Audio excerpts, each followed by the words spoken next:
Kamusta po kayo? Bago po ang lahat, first things first.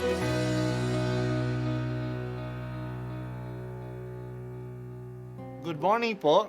Sinisimulan po natin ngayon ang first things first. At dito po, tinatalakay natin sa unang bahagi ng umaga natin ay ang first readings na binabasa po sa banal na misa. Ito pong tinatalakay natin kasi madalas po kasi marami na tayong alam tungkol sa gospel readings.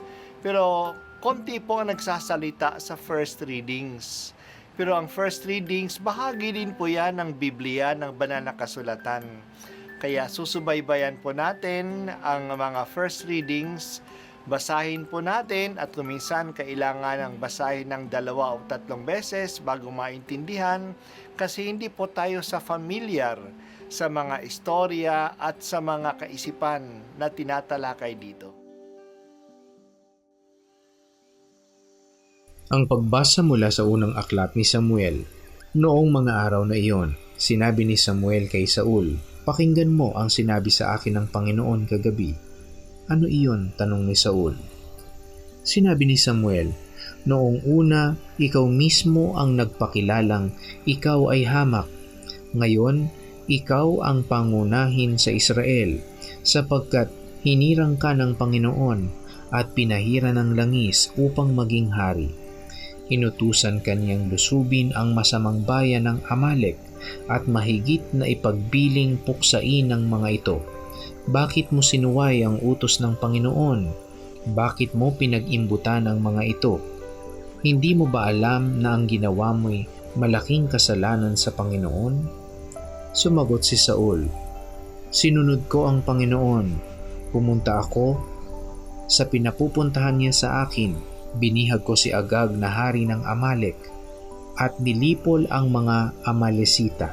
Pinili ng mga tao ang pinakamaiinam sa mga tupa at baka at hindi namin pinatay na kasama ng iba.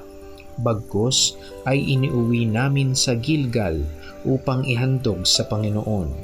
Sinabi ni Samuel, "Akala mo ba'y higit na magugustuhan ng Panginoon ang handog at hain kaysa pagsunod sa Kanya?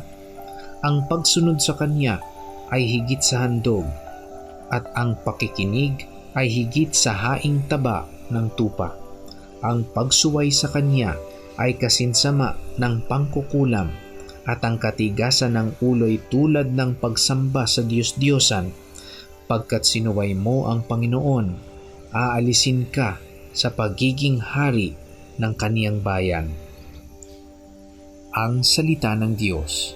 Salamat sa Diyos. Noong unang panahon, ang tingin ng mga tao sa digmaan ay isang holy war. Ang mga digmaan ay utos ng Diyos at kung sila ay nananalo, ito'y dahil pinanalo sila ng Diyos nila na mas malakas kaysa Diyos ng kanilang kalaban. Inutusan ni Samuel si Saul na ang mga Amalesita ay salakayin at ubusin sila, pati na ang mga hayop nila. Gawin nila ito bilang pag-aalay sa Diyos, ang pagkatalo nila sa kaaway. Kaya noong ang mga Israelita ay naglalakbay pa sa disyerto, noong panahon ni Moises, hindi sila pinadaan ng mga Amalesita at sinalakay pa sila. Kaya nagbitaw ng salita si Moises na darating ang panahon na ang mga Amalesita ay ipauubos ng Diyos. Sinalakay nga ni Saul at ng mga Israelita ang mga Amalesita at natalo nila. Pero hindi nila sinunod ang utos ng Diyos. Hindi pinatay ni Saul si Agag, ang hari, at hindi pinatay ang mga matatabang mga tupa at mga baka. Sinugod siya ni Samuel. Kinonfronta ni Samuel si Saul. Bakit hindi niya sinunod ang utos ng Diyos? Nagdahilan pa si Saul. Dadalhin daw nila sa dambana ng Gilgal ang mga hayop at doon isasakripisyo ang mga ito. Nagalit si Samuel. Mas nagugustuhan ba ng Diyos ang handog at hain kaysa pagsunod sa Kanya? Ang pagsunod sa Diyos ay mas mahalaga kaysa anumang handog.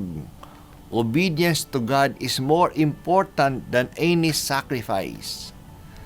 Dahil sa sinuway ni Saul ang utos ng Diyos, aalisin sa kanya ang pagiging hari ng bayan ng Israel. Kawawa naman si Saul. He became a rejected king. Ang kwentong ito ay isang maliwanag na leksyon na mahalaga sa Diyos ang pakikinig sa Kanyang salita at ang pagsunod sa Kanyang utos. Kahit na hari ay dapat sumunod sa Kanya. Mas mahalaga pa ang pagsunod kaysa anumang banal na gawain, kahit na ang pag-aalay ng hayop bilang pagsamba. Ang pinakamainam na pagsamba sa Diyos ay ang pagsunod sa Kanya. Ito'y dapat pakinggan ng lahat ng namumuno, sa simbahan man o sa bayan, kasi lahat tayo ay nasa ilalim ng batas ng Diyos. Ang isang problema ng ating bansa ngayon ay ang culture of impunity. May mga leaders na nag-aakala na hindi sila mapananagot dahil sa sila ay presidente, dahil sa sila ay may kilala na makapangyarihang tao, dahil sa sila ay general, o dahil sa sila ay kardinal o obispo. Lahat ay mananagot at pasasagutin ng Diyos. Kaya sikapin sana natin na maging masunurin sa Kanya. Bigyan po niyo kami, Panginoon, ng kadalisayan ng loob na totoong maglingkod sa iyo ayon sa iyong kagustuhan, hindi ayon sa aming pamamaraan. Bigyan po ninyo kami ng pusong masunurin at mapagkumbaba.